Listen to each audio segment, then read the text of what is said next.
Okay, I believe recording has started. So hello and welcome to Image Builder Office Hours. Image Builder is a subproject of SIG Cluster Lifecycle.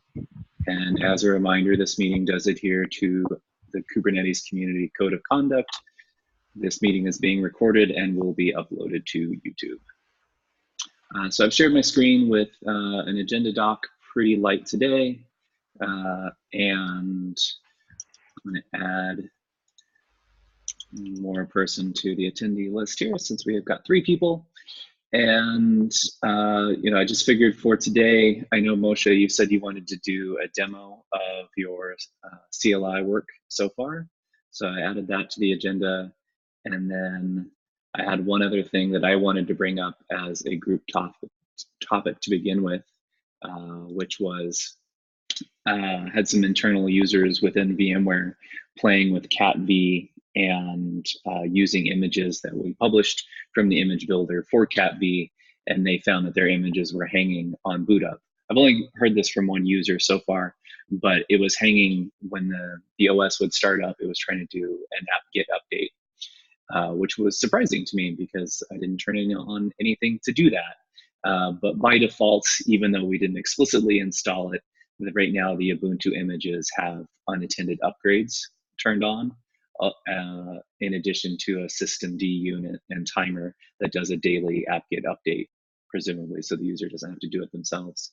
I thought this was kind of antithetical to what we were targeting, but I wanted to solicit feedback before making a change, in that my understanding is that we want all images produced by this project to be immutable, meaning that if a package needed to change, you would spin a new version of that package. But I don't know if everyone feels that way. So that was why I wanted to bring that up for discussion. Anybody else? Yeah, I think it's the answer on this one is pretty clear from what Tim says about immutability. So I think I'll +1 for making it immutable by default.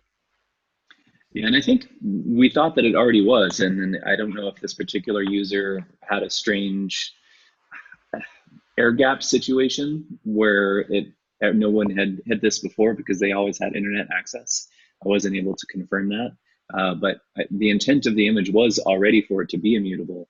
But one question that I had was, okay, so we say it's immutable.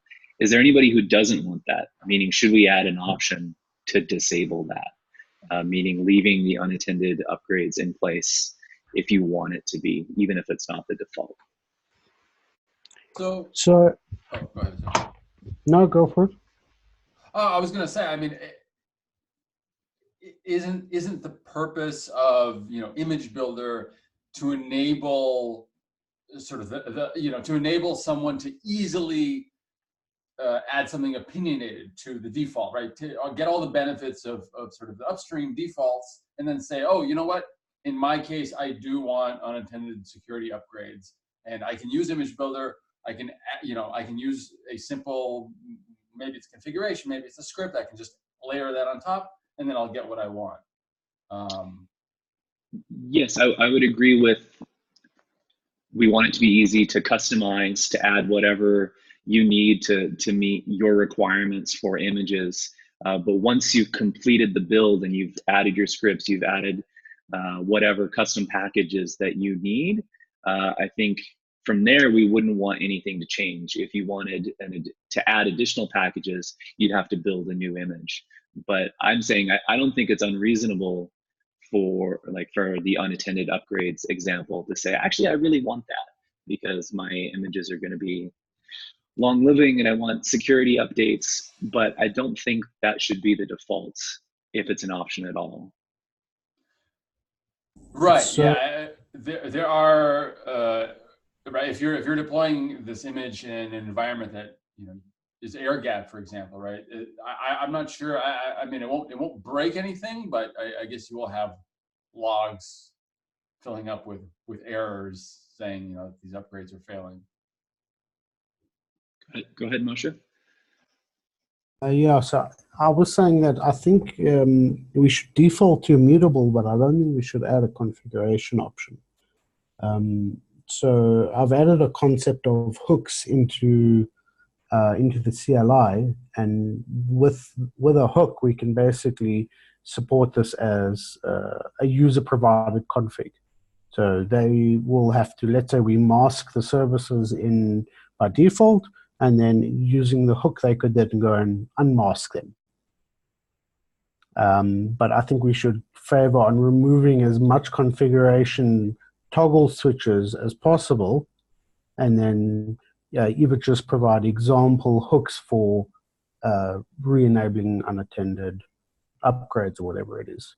Because I think otherwise we're going to just have this very long list of configuration options trying to meet everybody's need, which I think ultimately will be impossible. Yeah, I agree with you there. There's already lots of knobs, and I added several of them myself. And if it just keeps growing, it's kind of already getting out of hand. So I think, yeah, having a custom hook to do your own personal customization at the end makes a lot of sense. Cool. And I can show that to you. I can actually show that to you guys now. Okay. I think I will stop sharing my screen. But so just to follow up, I will make these changes to the Ubuntu image to not have the unattended upgrades and stuff in place. And based on your feedback, Moshe, I will not add a new flag to say, never mind, don't do that. And because I don't think anybody's going to complain about that in the short term, and we can wait until the CLI stuff is in place to customize that. Does that make sense? Yep, sounds good. Okay. All right, let me stop my share and hand it over to you. Cool. Just see if I can find the sharing.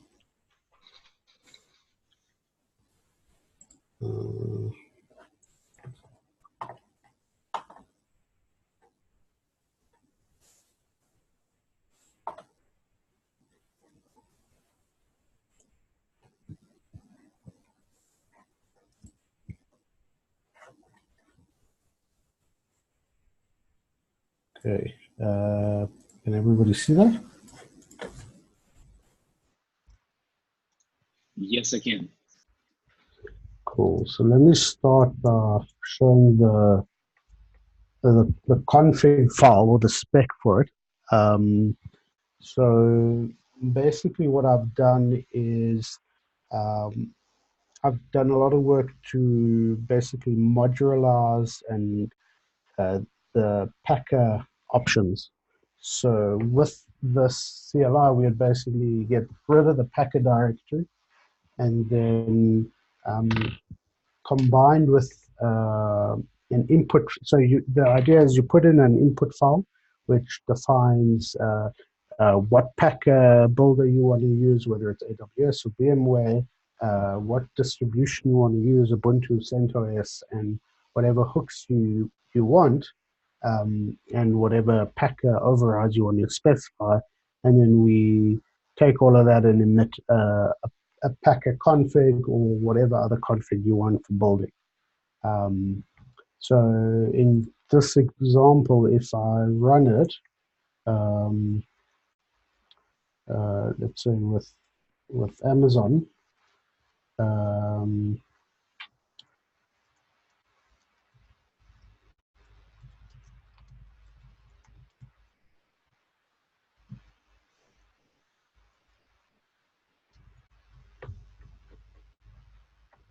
what it will do is it will then generate a packer.json that looks similar to the one that's in AWS, a little bit different, but it will generate builders and insert the hooks. So a shell hook or an Ansible hook or whatever it is. If I then go and, for example, change the distribution to CentOS and run it, so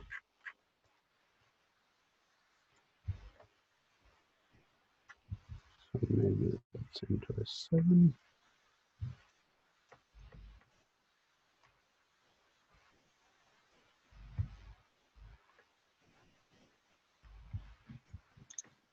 might be CentOS-7. I forget the semantics of it. Testing with this one as well.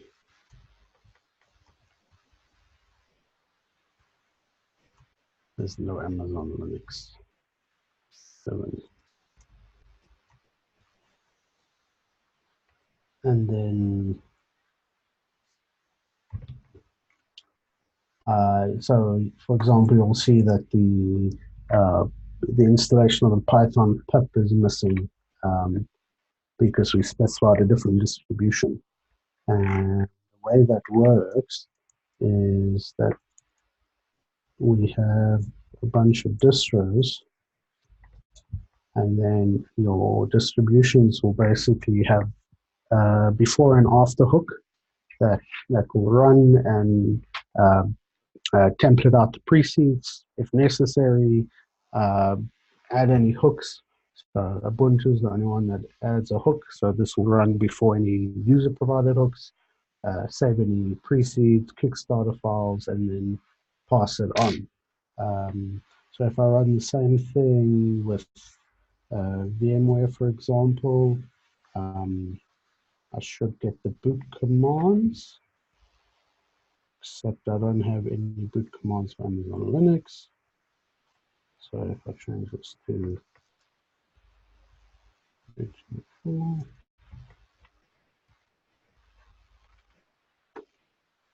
so with Ubuntu on VMware, I'll get the ISOs and boot commands. So it will emit for VMware, QEMU, AWS. Adding in the Azure should be pretty easy. And then the actual distributions are also defined in these YAML files that get embedded into the binary. So part of this is we embed the preset templates, the distributions configuration. So this will define, for example, how do I find the image as an ISO, as an ARMI on Azure, and then what the boot command would be. We embed those plus the Ansible playbooks, and then your Ansible playbooks will basically be extracted when you run it, and then Packer will pick it up. So the idea is you can take one binary and just run it. The next step is I'll also add in downloading the Packer binary as well.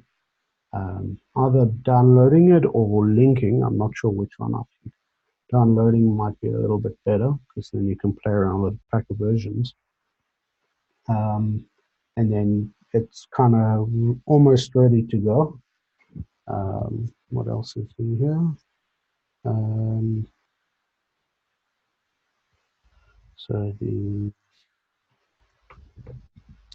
resources folder is embedded into the binary, so that's got your operating system definitions and your pre-seed and kickstarts. Your examples, at the moment it's just this one, which will show a Packer override as well, so you can specify any Packer option. We'll add the bare minimum for you, and then anything else you can then add in. And then you can add in your hooks for pre-install and post-install.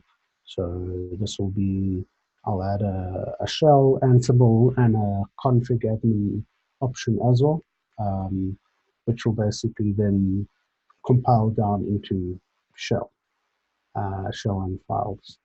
And then we should have a good base point for providing an easy to release artifact that anybody can kind of use. Yeah, that's kind of where it's at the moment. I have one question about the embedded pre-seed and kickstart files. Since they were just in resources folder, is there any way to version them by OS? And I'm thinking specifically of the one that's there right now is basically just for OVAs, and the Kickstart is for CentOS 7. The CentOS 8 is out, and it will likely have a different Kickstart. Is there a way to put those in folders by OS or something like that? So basically the way it works is the distro can do whatever it wants. So you can create a different pre-seed for an operating system. You can put in different templating into the pre-seed. So for example, we're just templating it out username and password for now, but you could, for example, template out the username, or I know there's some like minor differences with Debian and Ubuntu and different versions and things like that. So you can definitely template those out or create different versions for different operating systems. And then we bundle it all together, and then depending on what operating system or distribution you choose, we'll select the right one, template it out, and pass it along. Okay, that makes sense. Thank you. And then, yeah, so this will be the first step. The second step, I think, is to actually get a pipeline going to release the binary, and use the binary to actually build something so we can test it, which is where I'll kind of be spending my efforts on next. And then start removing all of the configs from the existing Ansible and reduce that Ansible down to a minimal set. And then I'll also do a comparative one with config admin. And then people can kind of choose which option they want to go with.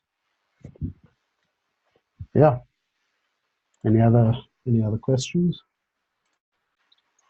A couple of comments for me. No questions. One, I mean, this is awesome, and I'm sorry that it took me so long to start looking at it. It's come a long way from when I looked 2 hours ago. I know you just pushed a bunch of new commits. Yeah. But I went ahead and reviewed it, and I was like, wow, this is a lot more than what was there when I looked.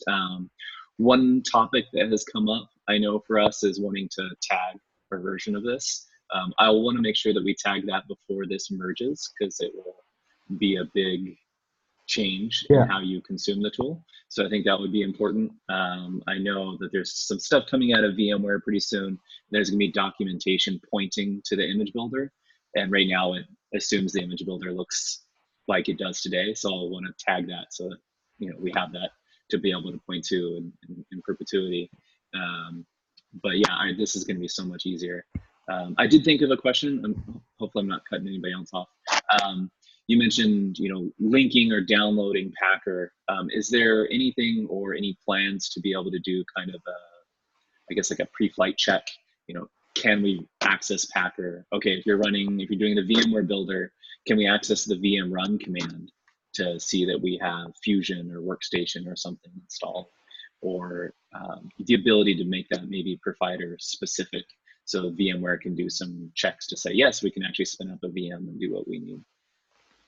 Yeah, it should be fairly straightforward to add a pre-flight. Yeah, I know with needing Packer and Ansible, that's one thing that's come up, is that there's a lot to install and there's a lot to make sure that your system can actually build these images. So if there's any way to test some of that, that's common, that we can access Packer and we can run an Ansible command. I think so the Ansible one is a very difficult one, because Ansible is, in my opinion, extremely fragile. So depending on your Python, your version of Ansible, running it consistently, the only way I found to do it is to actually use a Docker image. Hence why I actually built config admin, is to get away from that Python dependency hell. So But yeah, we can always check if you can run Ansible and with a relevant version. Whether it will actually work is a different story. Understood. That was all the feedback from me. Anything Okay. else?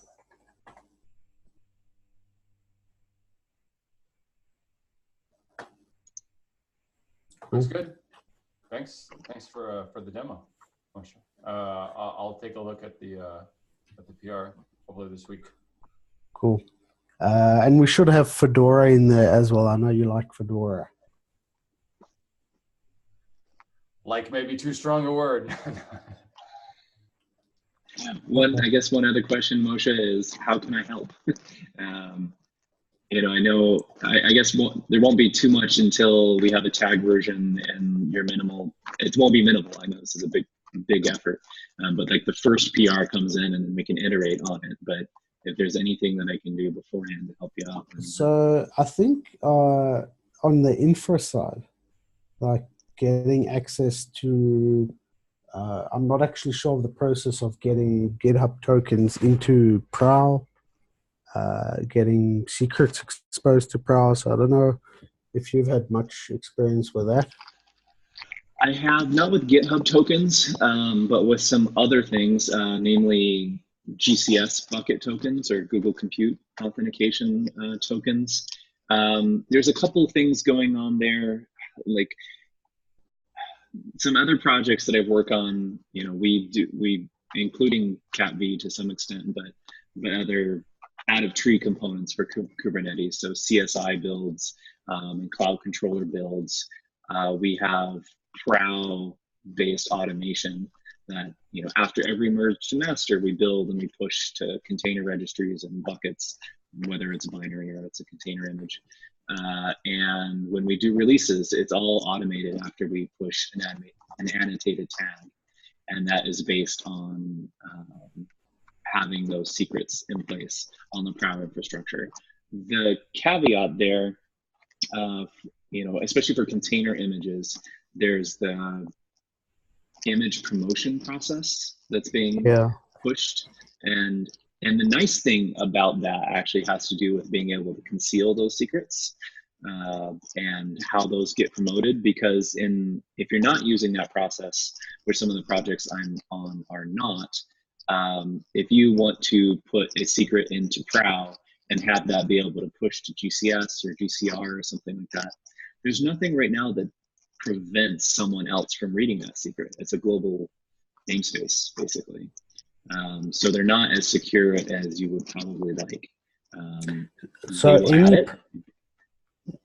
does that mean any Prow secret is accessible to any Prow job?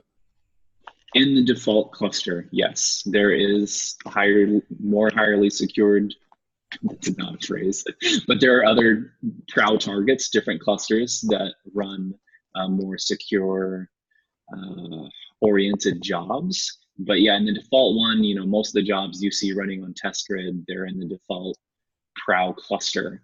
And there's nothing right now that prevents someone from reading someone else's secret. I've thought about approaching them before and putting in like a Bazel test where there's a whitelist of who can access whose secrets. But right now there's nothing like that in place that I'm aware of.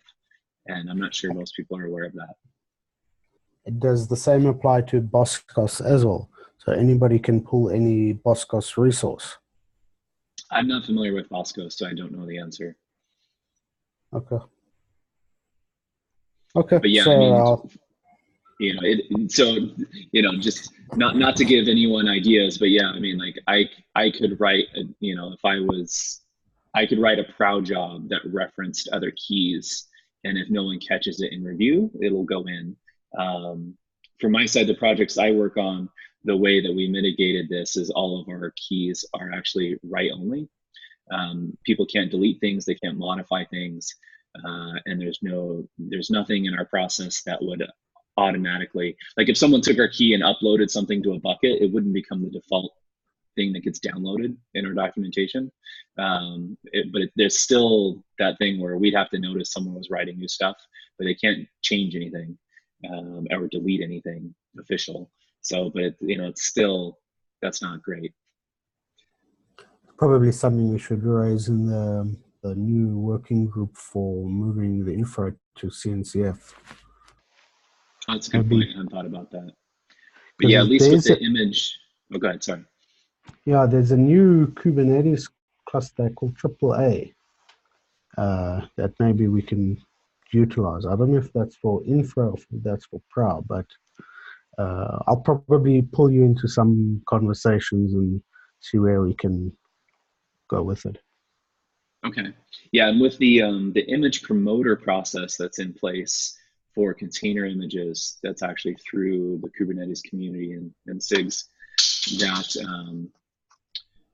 now when you're promoting something from one registry to another, and that is not done by a key that's ever put in like a Prow cluster or anything, it's managed through Google Groups and permissions that people don't get to see unless you're in a special Google group. So there's less chance of that being leaked or grabbed from a cluster.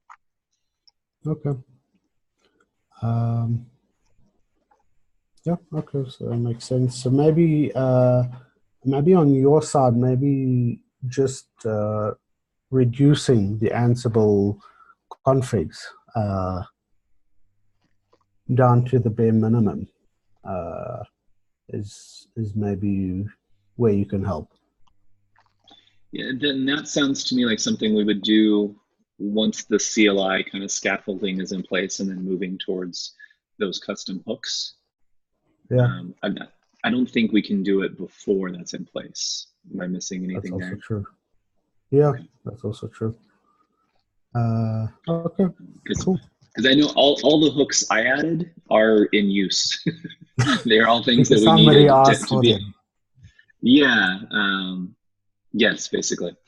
So I can't make them go away until I can recreate them. And they all have sensible defaults, but they're all things that have a reason to be toggled. Yeah, no, that makes sense. Okay. Some of the interesting ones, just moving on to like the issue review, the container D version discussion and the RPC bind discussions. Yeah, I'll share my screen again and we can look at that. 1 second. I also managed to drop my headphones. So 1 second. Okay, let's get this share going again. I think this is it. Yeah. Okay, so since you called out a couple specifically, we can start with those. One was the RPC bind, which I think was also, that was the NTP one as well, right? There's an NTP one. I think there's a pull request for it. Oh gosh, what was that about? So that would be this one. Yeah, let's take a look here. It has a lot of comments.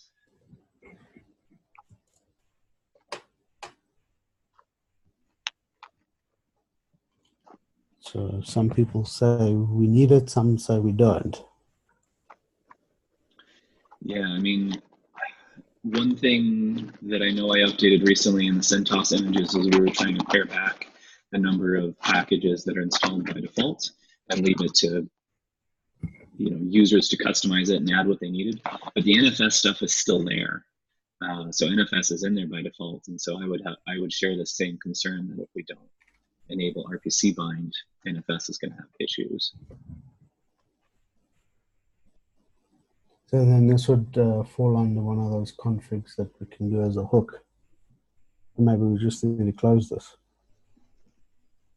and saying it'll break existing images unless somebody's having an issue with it. Yeah, let's see. I'm gonna go back up to the top and see. So their issue was just that it was an open port from a security scan. So that makes sense. If they're not using it, they want to turn it off. So what do you think about closing this before we have the hook in place? I'd hate to say, no, we're not going to do this because of a future solution that's coming, I'd rather wait until maybe the solution is there. So I could add a note about that. Yeah, you can do that. Okay, I'm going to say, let's say, I'll just say,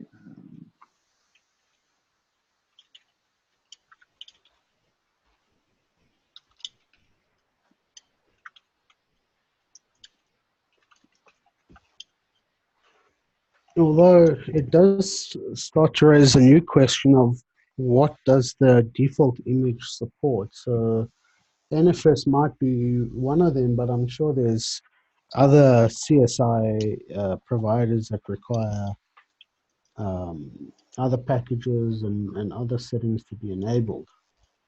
mm-hmm. So the question of whether we add NFS support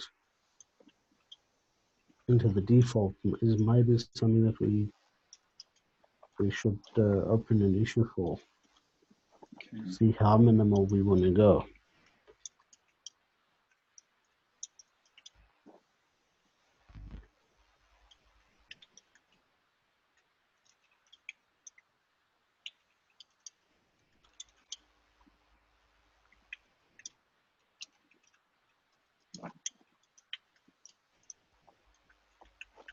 So what I typed makes sense.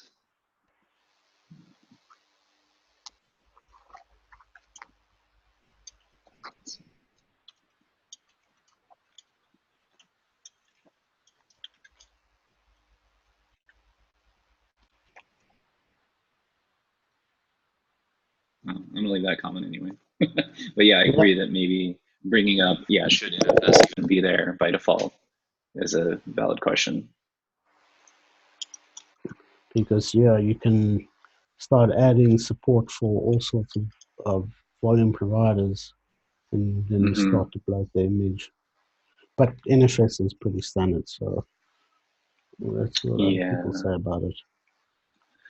And then the other one is the container D version. I mean, you know, this one had a lot of back and forth basically between DIMS and Hui. You know, DIMS was pretty adamant of, no, we're not going to go backwards because it has security vulnerabilities. And I'm thinking, I even pinged, Hui is sick today, so I won't be, I work with him, but he is out today. Did you have additional input that you wanted to share for this one, Moshe? Like, no, I just kind of just wanted to know how we actually decide on which containerd version to use, which Docker version to use, probably, and when to. Probably a much bigger question. Yeah, I mean, so far it's been completely ad hoc, right? Like we've bumped a version when someone had a reason to bump it, and there's no official process to that.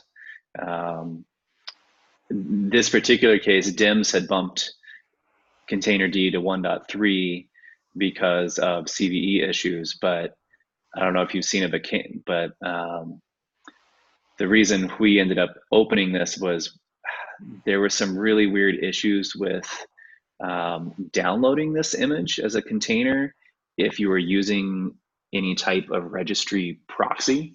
And specifically, the problem was with Artifactory, which is used internally at VMware. And it literally cannot download this image unless you're, and that's a requirement that VMware has to be able to keep things internally so we can reproduce any build that we ever make. And it just won't download, it's broken. And this is true in the open source versions of Artifactory and all of the above. And so I think he was trying to downgrade it as a quick fix, but DIMS was basically saying, no, sorry. And I think that's valid. But yeah, the bigger question of what to bump and when, you're right, is a much bigger question. I'm suspecting this particular PR will just get closed with no movement. Okay.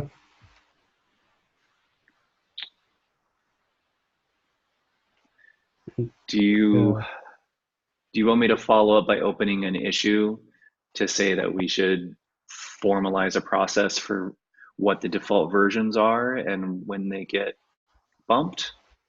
Yeah, I think that makes sense. Okay, let me add that.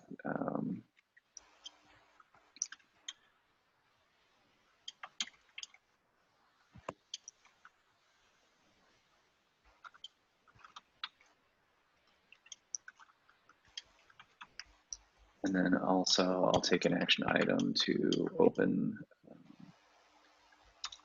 try again, about the NFS thing.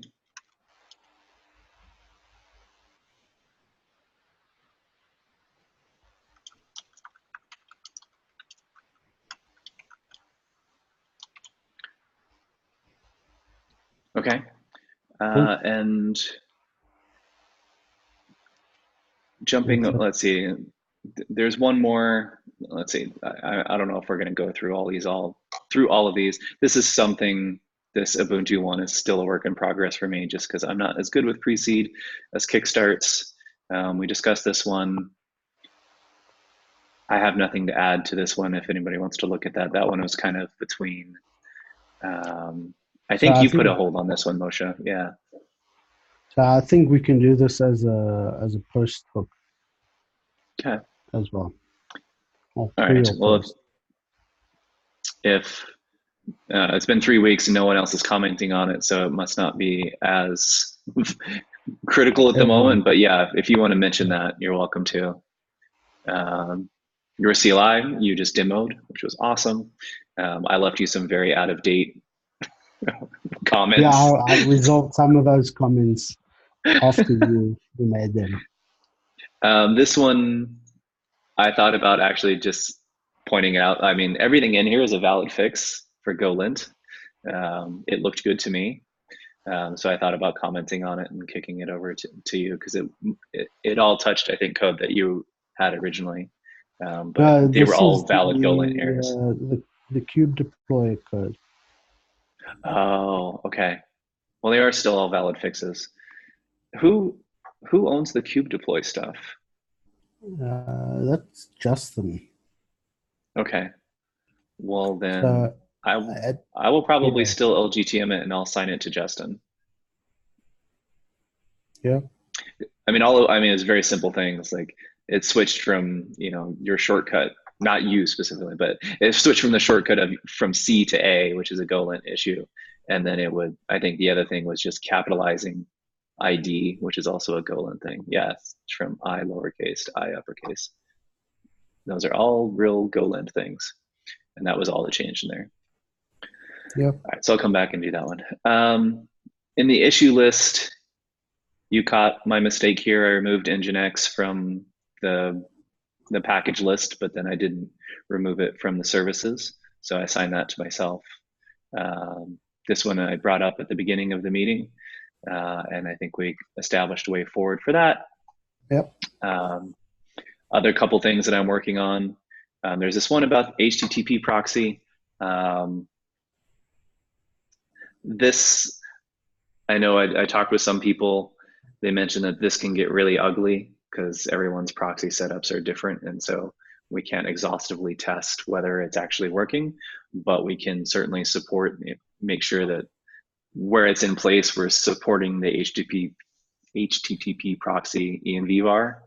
And there's a couple places where things are broken if you set that. Yep. So I can do a little bit of work around that. And the big topic for me right now that I'm working on personally is making sure that all of the CentOS stuff that's there also works on RHEL. And one of the reasons for that is we expect that people who are running, and in this case, when I say we, I am talking specifically about VMware, that customers that use this to roll their own images for use with Cluster API, their corporate users, they tend to use RHEL more than CentOS. And so there are some known issues where I think even in the make file where this doesn't work if you're running on RHEL. And there's, I don't know if this would be a hook, you would consider this a hook or not, Moshe, but there's obviously nothing in here right now that deals with licensing or entitlement.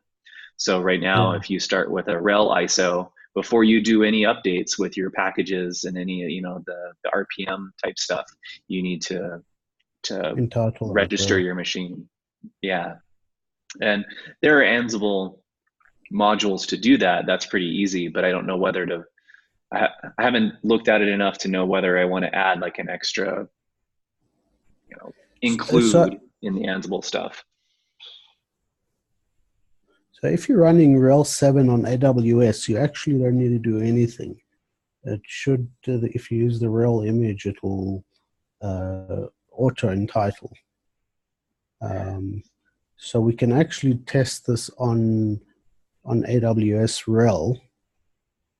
And then for on-premise customers, that would be a pre-hook, because then you wouldn't know how they're entitling. It could be codes, it could be using a satellite server, it could be anything. Yeah, that is very true. Okay, so I may. But then, but we also have another item to add is CentOS 8 and RHEL 8, which I think they're fairly new, but I think we'll probably have to start adding support for them at some point. Yeah, I expect that's going to come up within the next month or two. Yeah. Okay. But this is where I'm really not quite sure where to go with things like this, and that I know that the right way and the future way is the hooks that thank you, Daniel. He's taken off. Is the hooks that you're developing with the CLI, but this is the only example of something where I need, at least for users who are using on-prem, if they're entitling by username and password, like you said, they could be using a satellite server. I do need to have a way for them to enable that entitlement in order to run the package updates before we switch to the CLI. This is something I need to get done in the next week or so, even if it ends up being completely replaced. No, things often end up that way. That's fine. Okay. All right. Those are the main things that I wanted to go over. Unless there are ones that you want to. No.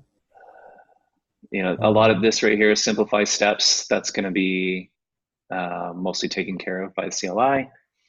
Yep. I need to ping Qui on this one. I don't think this is an issue anymore. I haven't heard about it, but and yeah, once I guess a question for you Moshe that has come up is, especially since we've got kind of three different things in here. There's the Cube deploy stuff, there's the CAPI image builder, and the other stuff. I always forget the name, the other one, but Unforgettable. I'm sorry that I forget it because I never touch it. But yes, the stuff the stuff that you wrote. Thank you, config admin. There's three kind of projects in here. What are your feelings on tagging? If I'm coming in and saying I want to make a tag because people are going to use this, but that's kind of weird because then this stuff gets tagged too, and my needs don't override yours. So, so I think it's not going to be too much of an issue because we're going to condense all three of these down into one eventually. So I think whoever needs to tags, and others get it whether they need it or not. Okay, and we'll just kind of converge over time. Okay. Yeah. One thing that Tim St. Clair suggested to me was when we do tag it, was to add a dash v1 alpha 2 in the tag, and I think that was signifying the cluster API support.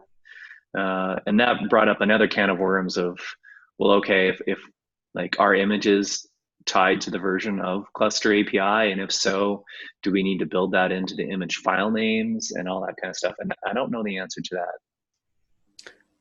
Well, I don't think that they are tied to CAPI specifically. All right, maybe I will bring that topic up in this issue. Yeah. Because I'm not going to leave this comment, but he was suggesting something like he had suggested 1.0, but I think we're very like a 0.1.0. Something more like that, which when I saw that, I immediately thought of the Cappy version. But I don't think we're really tied to that, but maybe we are in subtle ways that I'm not aware of. But I think that is definitely a topic for discussion. Yep. Makes sense.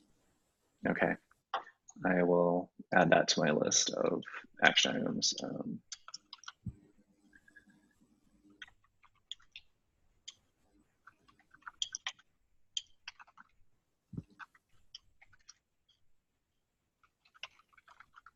Okay.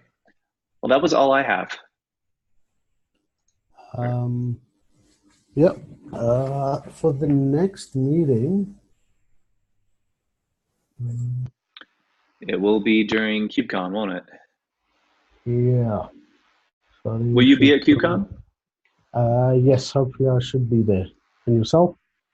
I will be, yes, all week.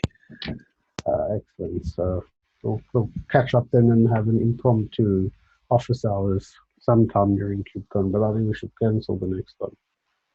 Okay, and I think I don't have control over the calendar or anything, but I think Jason might. So I may ask him if he can send out a cancellation for 2 weeks from now. Yeah, makes sense. Or maybe you do. Actually, maybe you do, because I think you might have set up the recurring calendar invite, but I don't know how to cancel. No, I think Tom set up the invite initially, so maybe he might need to cancel it. Okay, I'll ping Tim St. Clair. I know I've seen him cancel some things this week for during KubeCon, so I'm sure he'd be happy to do it. Cool. All right, I'm gonna stop my share.